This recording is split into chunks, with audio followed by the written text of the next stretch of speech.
Je m'appelle Michel Martin, je suis chercheur au CEA et je suis responsable du laboratoire de génomique et radiobiologie de la Kératino-Poyez. Notre laboratoire est impliqué dans la gestion de la plateforme de l'irradiateur qui appartient au Génopôle d'Evry.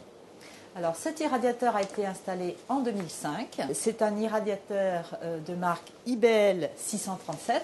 Il contient 4 sources de césium qui émettent des photons gamma. Donc il a été installé pour pouvoir irradier pour la communauté d'Evry des cultures de cellules, mais aussi des matériaux. Peut être intéressant d'irradier à très forte dose, ou bien du matériel biologique, genre des plantes, des pollens, etc. Cette plateforme a été conçue avec 2 installations. Une installation dans laquelle nous sommes ici actuellement, qui est une salle de culture, une salle de préparation. Donc elle possède un incubateur de cellules pour recevoir les cellules qui vont être exposées, et une paillasse. Donc dans un premier temps, on apporte le matériel biologique. Et dans un deuxième temps, dans la deuxième partie de la plateforme, se trouve l'irradiateur où les cellules peuvent être irradiées.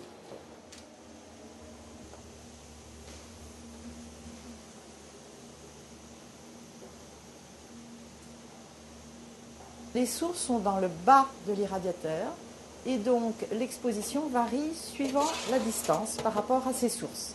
Donc si on est placé très bas dans l'irradiateur, on peut délivrer un débit de dose très fort, du type qui peut être intéressant pour des matériaux, par exemple, ou des bactéries. Et puis, plus on monte dans l'irradiateur, plus le débit va baisser. Et pour des souris, par exemple, on va plutôt se placer dans le haut de la chambre d'irradiation.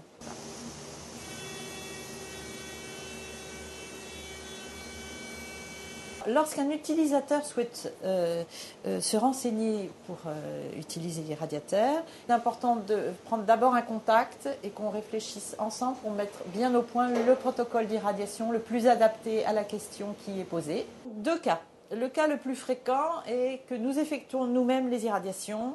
Sandra prend rendez-vous avec la personne qui apporte son échantillon biologique et l'irradiation est effectuée par nos soins.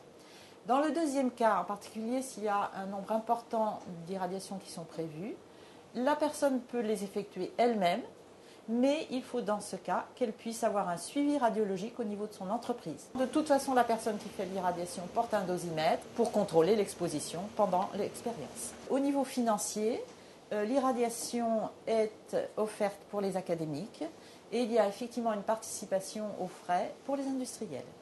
Dans la banlieue sud, cet équipement est assez exceptionnel.